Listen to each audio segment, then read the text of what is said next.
4 hours. That's the gap between the moment Officer Mark Batson's hand left Attorney Douglas Miller's throat and the moment Batson sat down to write the report describing what his hand had been doing. 4 hours, and an entire version of events rewrote itself in the space between. Picture two cameras pointed at the exact same 10 seconds. Resisting! I'm not resisting, you're killing me! He's already cuffed, he needs to go in a car. Okay. I'm already cuffed! Oh, please stop this! Okay? Oh, please stop! Just relax. Oh. God almighty! Do not move until I tell you to. Okay, I'm not.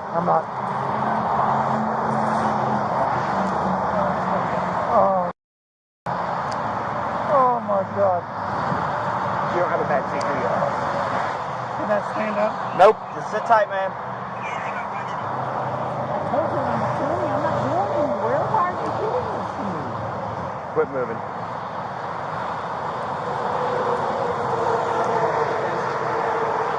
Don't need to be checked out.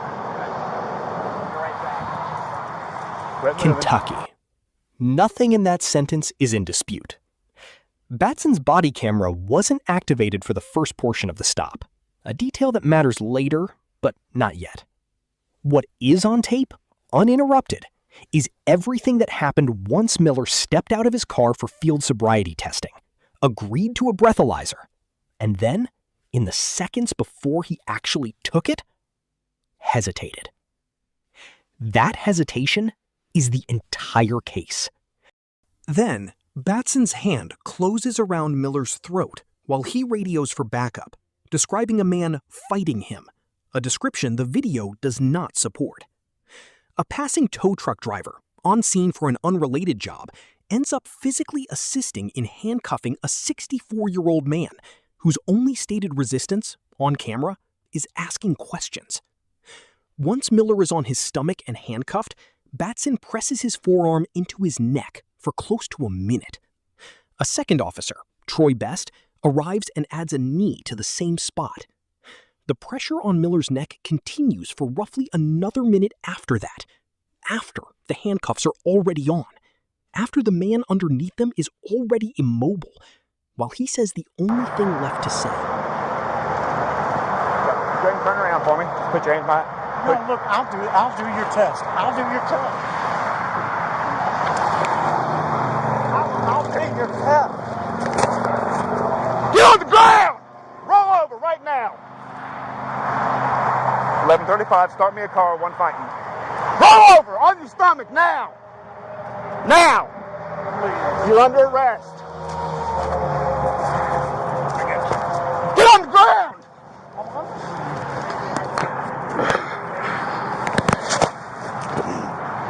Put your hand behind your back right now. I'm not struggling. Put your hand behind your back. Put your hand behind your back. Okay. Put your hand behind your back. You're holding my hand. Roll on your stomach right now. Okay. So yes, at this point you are under arrest. Yeah. And I told you that before. Now you got resisting. Oh my God. Stay right there. All right, I'm not doing anything. Oh, please. 11:35, start me a please, CO. Tell me this is a dream. Tell me this is a dream. Oh, you bloody my nose. Stay there. I'm not going anywhere. Quit leaning up. You got blood. You bloodied my nose. Oh, God. Oh, God. Please save me. Save me. I'm not going anywhere. You don't. You're killing me. I'm already cuffed. That's not a paraphrase. That's the audio. The paperwork forgot, the camera didn't. That's refrain number one, and it's going to come back twice more because it is the single sentence this entire case turns on. Here's where the irony stops being subtle and starts being structural. In his own field notes, written, again, hours after the encounter, Batson describes Miller pulling away, spinning, struggling, attempting to flee toward his own car, not once, but twice. He documents closed and open hand strikes and a pressure point technique used to gain compliance. What he does not document anywhere in a use of force report whose entire legal purpose is to document use of force is a chokehold or a neck restraint. He had a hand wrapped around a man's throat for the better part of 2 minutes, and the official record of that night contains no reference to a throat at all. Ask yourself the only question that actually matters here. If the body camera hadn't been running, whose version of that night would be the only version that existed? Batson's supervisor, Sergeant Matthew Keller, filed his own report and reached the same conclusion Batson reached about himself. That Miller was actively resisting throughout, that any contact with Miller's throat area was brief and incidental, made only long enough to call for backup, then immediately released. A lieutenant, Micah Chu, reviewed the footage and signed off on that account without objection, writing that the video clearly shows Miller was physically resistant and that Batson's actions were necessary and appropriate. 3 layers of internal review, 3 signatures, all 3 contradicted by the same 11 minutes of footage they claim to be describing. A year later, in a professional standards interview conducted in April 2020, Batson told the story again, and the story had grown. Now, Miller had immediately pulled away, walked toward his car not once but twice, and actively tried to push Batson off while on the ground. Batson denied choking him at all.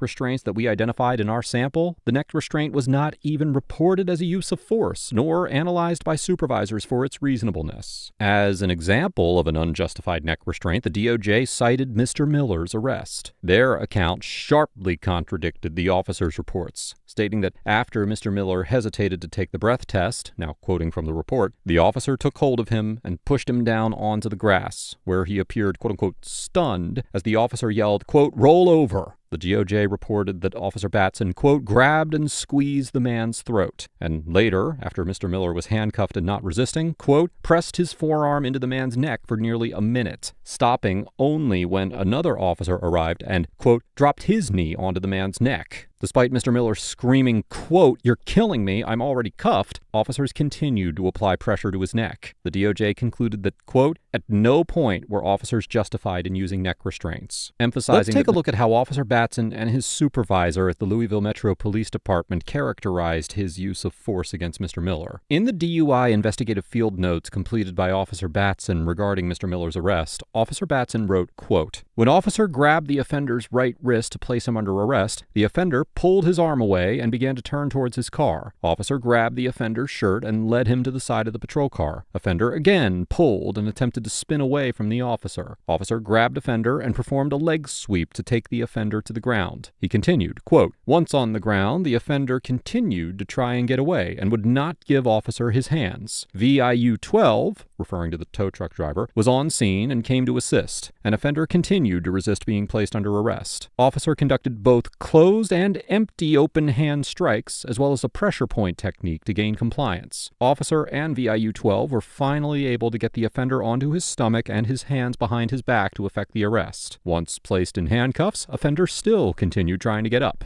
Notably, the report omitted all uses of chokehold and neck restraints, while admitting to closed and empty open hand strikes and a so-called pressure point technique. Additionally, Officer Batson's superior, Sergeant Matthew Keller, also completed a use of force report regarding the incident. Sergeant Keller's report echoed Officer Batson's account, describing Mr. Miller as actively resisting throughout the encounter. According to the report, Mr. Miller, quote, attempted to turn to the right and face Officer Batson, pushed away from the patrol car, and continued to, now quoting again, struggle and attempt to roll and push himself up from the ground. Sergeant Keller claimed that Batson's right hand, quote, came to rest on the operator's collarbone throat area and held that position, quote, only long enough to call for backup on the radio and then immediately release the hold. He also noted that Officer Batson, now quoting again, utilized an empty hand strike to the operator's upper torso, head, and maintained control until backup arrived. Despite the lack of any violent or assaultive behavior by Mr. Miller, Miller, Sergeant Keller reported that the reason for using force in this encounter was quote-unquote active aggression, which LMPD Standard Operating Procedure 9.1 on use of force defines as, quote, a threat or overt act of an assault through physical or verbal means, coupled with the present ability to carry out the threat or assault, which reasonably indicates that an assault or injury to any person is imminent. Officer Batson told his side of the story again on April 20th, 2020, when he was interviewed during a Professional Standards Unit investigation into his use of force against Mr. Miller. During the interview, Officer Batson reiterated his claim that Mr. Miller resisted arrest, stating that, quote, as soon as I grabbed his arm or grabbed his wrist, he immediately pulled away from me, began walking towards his car. He added that he, quote, grabbed his shirt and just sort of escorted him to my car, and that Mr. Miller, quote unquote, walked willingly before once again, allegedly, quote, pushed off the car, spun away, and started walking towards his car again, prompting a leg sweep. These claims are directly contradicted by body camera footage, which shows Mr. Miller being physically forced onto the cruiser and never attempting to walk away. Batson further alleged that while on the ground, Mr. Miller was, quote, actively trying to push me off, roll away, sit up, definitely not complying with instructions. He described using quote-unquote pressure on his forehead and delivering strikes. The footage shows none of what he described and exactly what he denied. A hand wrapped fully around a man's neck. The footage doesn't argue back. It just plays the same 11 minutes every time someone asks it to. Under Graham v. Connor, the 1989 Supreme Court decision that still governs every excessive force case in this country, the question isn't whether an officer felt threatened after the fact. It's whether the force used was objectively reasonable given the severity of the alleged crime, the immediate threat posed, and whether the person was actively resisting or fleeing in that moment. Miller was stopped for speeding. He was, at most, slow to comply with a breathalyzer. By the time the neck restraint was applied, he was already handcuffed and on the ground. 2 of the 3 Graham factors evaporate entirely once you watch the tape instead of reading the report. Nothing in the documented facts, even Batson's own inflated version of them, describes a 64-year-old man attempting to take a life. The policy that was supposed to prevent exactly what happened to Miller was already on the books. It simply wasn't followed. And for over a year, nobody with the authority to say so did. Describing Mr. Miller as actively resisting throughout the encounter. According to the report, Mr. Miller, quote, attempted to turn to the right and face Officer Batson, pushed away from the patrol car, and continued to, now quoting again, struggle and attempt to roll and push himself up from the ground. Sergeant Keller claimed that Batson's right hand, quote, came to rest on the operator's collarbone throat area and held that position, quote, only long enough to call for backup on the radio and then immediately released the hold. He also noted that Officer Batson, now quoting again, utilized an empty hand strike to the operator's upper torso, head, and maintained control until backup arrived. Despite the lack of any violent or assaultive behavior by Mr. Miller, Sergeant Keller reported that the reason for using force in this encounter was quote-unquote active aggression, which LMPD Standard Operating Procedure 9.1 on use of force defines as, quote, a threat or overt act of an assault through physical or verbal means, coupled with the present ability to carry out the threat or assault, which reasonably indicates that an assault or injury to any person is imminent. Officer Batson told his side of the story again on April 20th, 2020, when he was interviewed during a Professional Standards Unit investigation into his use of force against Mr. Miller. During the interview, Officer Batson reiterated his claim that Mr. Miller resisted arrest, stating that, quote, as soon as I grabbed his arm or grabbed his wrist, he immediately pulled away from me, began walking towards his car. He added that he, quote, grabbed his shirt and just sort of escorted him to my car, and that Mr. Miller, quote unquote, walked willingly before once again, allegedly, quote, pushed off the car, spun away, and started walking towards his car again, prompting a leg sweep. These claims are directly contradicted by body camera footage, which shows Mr. Miller being physically forced onto the cruiser and never attempting to walk away. Batson further alleged that while on the ground, Mr. Miller was, quote, actively trying to push me off, roll away, sit up, definitely not complying with instructions. He described using quote-unquote pressure on his forehead and delivering strikes because Mr. Miller was, quote, trying to sit up, push me away, basically get away. Again, the footage does not support these claims as Mr. Miller shows no sign of active resistance. LMPD's own use of force policy at the time, Standard Operating Procedure 9.1, prohibited choking techniques, except in situations where deadly force itself would be justified. An immediate threat of death or serious injury to the officer or someone else. And that officers use force simply because people do not immediately follow their orders, even when those people are not physically resisting. On neck restraints specifically, the federal government's own investigators concluded that LMPD officers use them even against people who are not resisting or who have already been handcuffed or otherwise subdued. A sentence that could have been written using Miller's case as its only source material, because in large part, it was. The report describes Batson grabbing and squeezing Miller's throat, pressing a forearm into his neck for nearly a minute after he was already restrained. Get on the ground! Roll over right now! 11:35, start me a car, one fighting. Roll over! On your stomach now! Finally, Batson claimed that Mr. Miller failed to comply with verbal orders, including a command to get on the ground, although it was issued after Miller was already down, and to, quote, give up his hands, despite both of Miller's hands being physically restrained at the time. As you can see, nearly every aspect of Batson's testimony is undermined by the video evidence.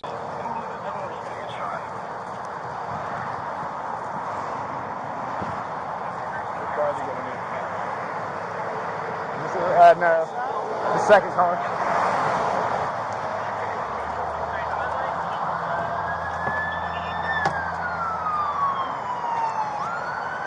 Ow! Oh, God, you're killing me! God almighty! All right, go and have a seat for me. Ow! Ow! DUI.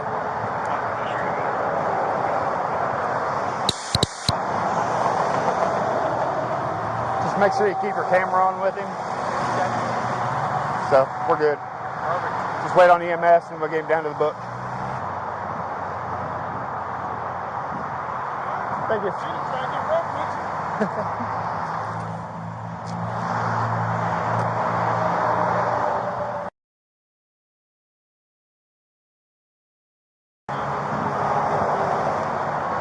He's an attorney. He's an attorney? Yeah, my camera's on. Yeah. Can you write a tow slip so they can get that car and get out of here? Sergeant Keller should be on his way. Okay. Because we're going to have to do paperwork on him. Continuing, even as Miller screamed that he was being killed, and stopping only when a second officer arrived and added a knee. The federal government's own language. At no point were officers justified in using neck restraints. The paperwork forgot. The camera didn't. That's the second time. And here's why it matters more this time than the first. It wasn't just a YouTube channel saying it, and it wasn't just a civil attorney saying it. It was the United States Department of Justice, reviewing the same 11 minutes the Internal Review Board had already cleared and reaching the opposite conclusion. The DOJ didn't stop at Batson. It found that Sergeant Keller's report mischaracterized the chokehold and failed to even identify the knee placed on Miller's neck by a second officer. It found that the follow-up administrative investigation was so thin that one investigator admitted to running a casual internet search on what a one-handed chokehold looks like instead of applying the department's own written policy, and cleared the officers in part because the technique used did not resemble whatever came up in that search. This wasn't one officer's bad night. It was a documented chain of institutional sign-offs, each one resting on the last, none of them resting on the footage. In December 2024, the DOJ and Louisville Metro government entered... Good. He's an attorney, so... Oh, great. So what the hell happened to you? We ended up down there. He didn't want to go in cuffs. Is the car being towed his, or is that something else? That's his. Okay. Yep. All right, man. Well, I'll hang here till Keller gets here with him. Yeah. But yeah, we're going to have to do an air on him because he's got some cuts and everything on his face and Keller's going to handle that, though. closed hand strikes and all that, yeah.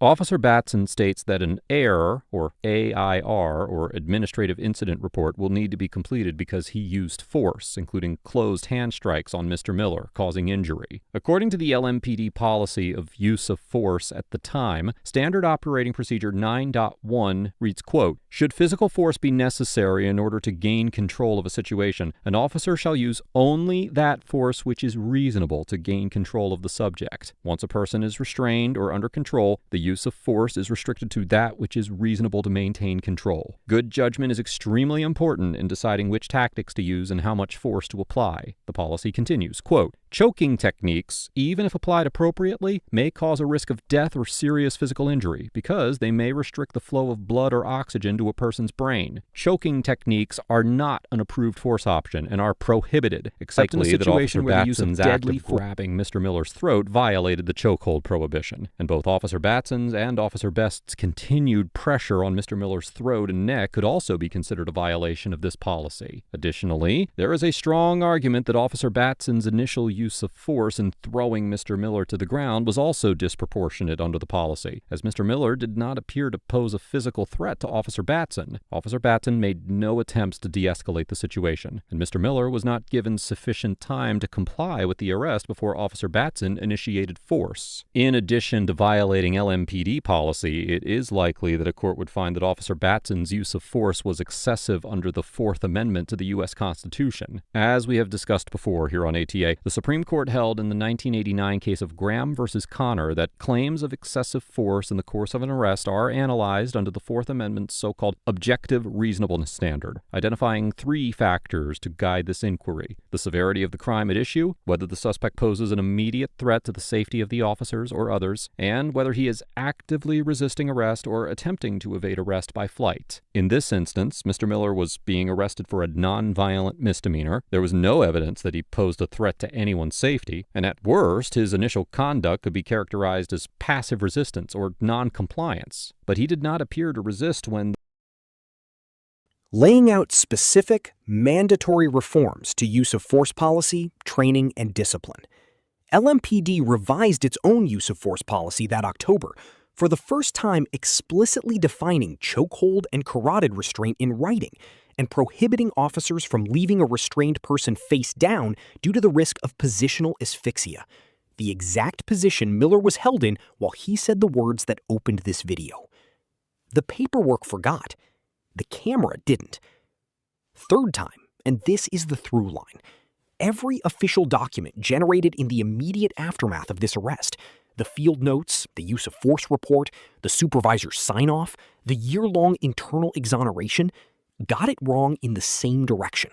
And every one of those documents was eventually contradicted by a federal investigation built on the footage that was sitting there the entire time, unwatched by the people whose job was to watch it.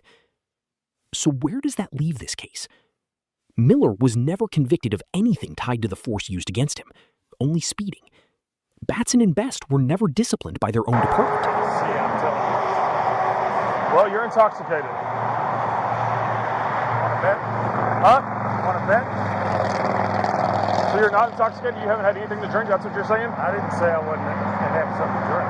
Okay, well, I didn't say you were drunk. I said you're intoxicated. No. I can tell you are. I smell it. We'll see. We'll see. So you haven't had anything to drink? You didn't say that. How Okay. did you say that? You said you weren't under the influence. One drink is under the influence. Really? Really? Where's it written at? Well, you're a lawyer. You tell me. I know what the law is. Go on there, okay. Feel a little better now? Yes. All right, good. Now, would you like to go to the hospital or not? I don't think I need to go to the hospital. You don't think you need to go to the hospital? No, I don't. Okay. All right, hang tight. Hang tight. All right, turn and face the police car, please. Thank you.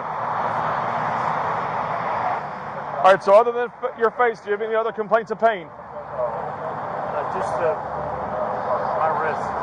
Your wrist from the handcuffs or the wrist from what happened? Handcuffs. Handcuffs? Okay. All right, you sure you're okay? I mean, you okay? All right, hang in there, okay? Have a seat back in there for us, please.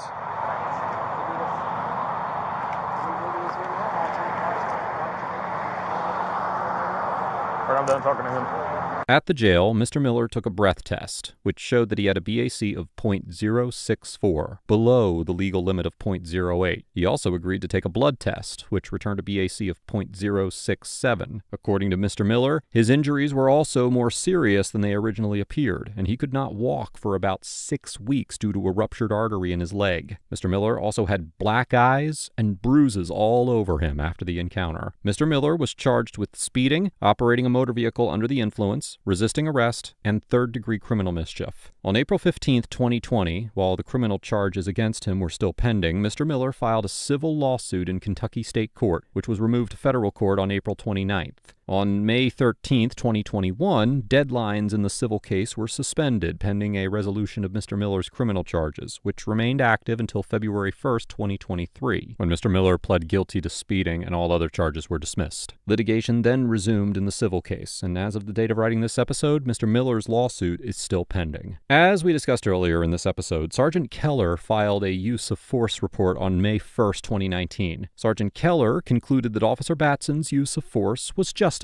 writing that, quote, "In my opinion, Officer Batson was justified in his action due to the need to gain control of the intoxicated operator quickly." Sergeant Keller then forwarded the report to Lieutenant Micah Shue for approval, who wrote, quote, "I concur with Sergeant Keller's assessment. It is important that any sign of physical aggression or resistance by a person be dealt with immediately," and went on to conclude that, now quoting again, "The wearable video clearly shows Mr. Miller was physically resistant to arrest, and Officer Batson's actions were necessary and appropriate. Officer Batson followed policies and procedures as well as clearly established law." On June 20th, 2019, then Chief of Police Steve Conrad ordered a professional standards investigation into the use of force against Mr. Miller. However, on November 6th, 2020, Officer Batson and Officer Best were exonerated of all suspected violations, and the complaints were dismissed without any disciplinary action being taken. On April 26th, 2021, the Department of Justice opened an investigation into the Louisville Metro Police Department in the wake of the 2020 shooting death of 26-year-old Breonna Taylor, who was fatally shot by LMPD officers during a botched late-night raid at her apartment executed under a no-knock warrant. On March 8, 2023, the DOJ issued a report concluding that the LMPD was, quote, "engaged in a pattern or practice of conduct that deprives people of their rights under the Constitution and federal law," finding that the LMPD used excessive force, including unjustified neck restraints and the unreasonable use of police dogs and tasers, reported as a use of force, nor analyzed by supervisors for its reasonableness. As an example of an unjustified neck restraint, the DOJ cited Mr. Miller's arrest. Their account sharply contradicted the officer's reports, stating that after Mr. Miller hesitated to take the breath test, now quoting from the report, the officer took hold of him and pushed him down onto the grass, where he appeared, quote-unquote, stunned as the officer yelled, quote, "roll over." The DOJ reported that Officer Batson, quote, "grabbed and squeezed the man's throat," and later, after Mr. Miller was handcuffed and not resisting, quote, "pressed his forearm into the man's neck for nearly a minute, stopping only when another officer arrived and, quote, dropped his knee onto the man's neck." Despite Mr. Miller screaming, quote, "you're killing me, I'm already cuffed," officers continued to apply pressure to his neck. The DOJ concluded that, quote, "at no point were officers justified in using neck restraints," emphasizing that Mr. Miller The only body that ultimately agreed with what the video plainly shows wasn't the police department, wasn't the prosecutor's office, it was the Department of Justice. 3.5 years later, working a federal pattern or practice case that started because of a different victim entirely. Douglas Miller's 11 minutes became one data point in a 259-page consent decree most of the country will never read. We want to leave you with one document instead of one opinion. Pull the DOJ's March 2023 investigative report into the Louisville Metro Police Department. It's a public record, available directly through the Department of Justice's website, and read the section describing Miller's arrest in the agency's own words, sitting right next to LMPD's internal account of the same 10 minutes.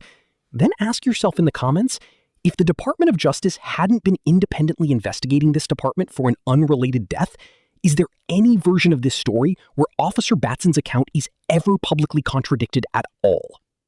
If this case left you with more questions about how internal police review actually works than it answered, that's the point.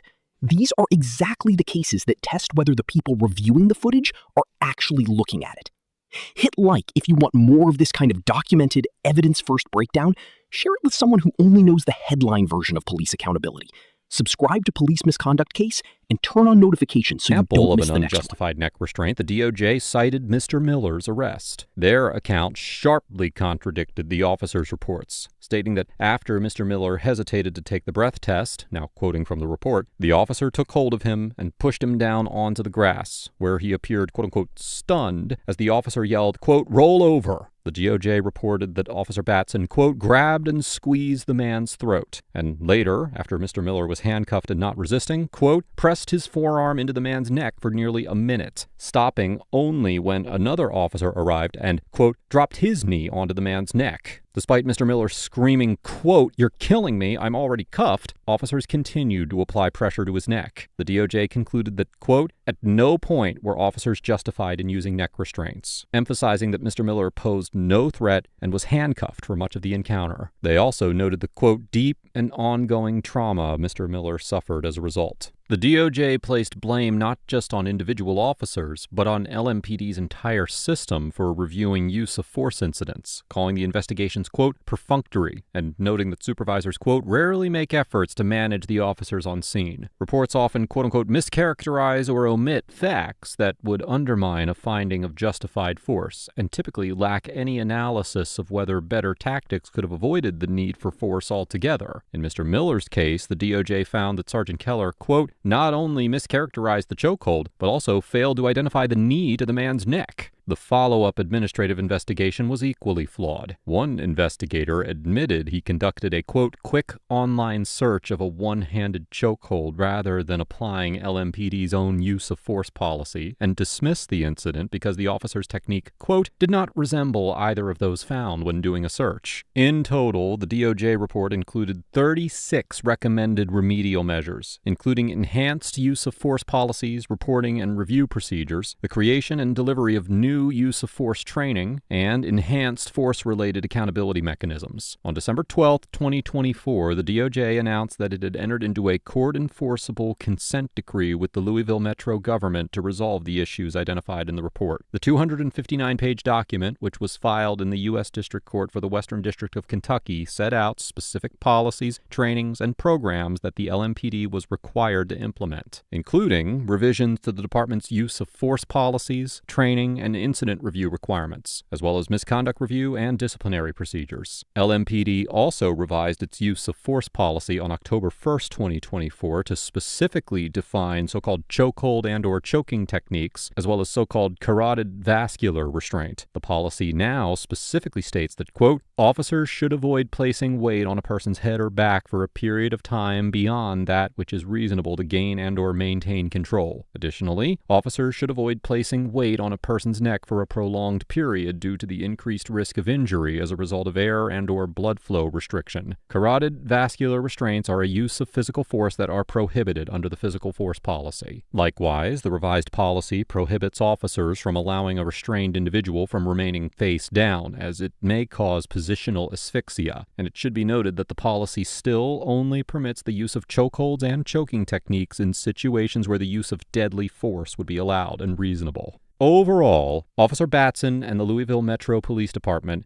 get an F for using excessive and unnecessary force against a compliant citizen, utterly failing to employ any perceivable act of de-escalation, and for misrepresenting the events in a blatant effort to avoid accountability. Officer Batson's conduct during the stop and had no issues with Officer Batson's conduct, which is a testament to the corruption of the entire Louisville Metro Police Department. The Department of Justice's scathing findings only reinforce what was readily apparent in the Bodycam footage, which is that LMPD officers routinely used force without justification, fabricated reports to cover it up, and faced no meaningful oversight. According to the DOJ report, Mr. Miller's arrest was one of many that were subject to an institutional culture that enabled abuse and suppressed accountability at every level. The actions of Officer Batson and the other LMPD officers serve as a clinic for the total collapse of constitutional policing at every level. I highly encourage you to explore the DOJ's report for yourself, and you can find it linked in the description below. Now, as for Mr. Miller, I cannot rightfully assign a grade to an individual who was subjected to unjustified violence through no fault of their own. Although he was initially charged with DUI, resisting arrest, and criminal mischief, the only charge that he ultimately pled to was speeding. More importantly, none of the circumstances surrounding those charges justified the level of force that he was subjected to. The body cam footage shows a 64-year-old man who, at most, hesitated to take a breathalyzer and tried to ask questions during a confusing and rapidly escalating encounter. Once on the ground, Mr. Miller did not resist, did not lash out, and made no aggressive movements. The repeated use of neck pressure, especially while he was restrained and clearly in distress, cannot be pinned on any action that he took. If anything, his calm demeanor and lack of resistance underscores how unnecessary the use of force truly was. While individuals in police encounters are expected to comply with lawful orders, that expectation cannot be used to justify brutality or to excuse officers from their duty to de-escalate. Mr. Miller's conduct never came close to justifying what happened to him, and to suggest otherwise would be to shift blame onto the victim rather than hold accountable those who abused their authority. I commend Mr. Miller for managing to remain relatively calm in an extremely taxing situation and for following up this encounter with the proper legal action. I will be sure to keep you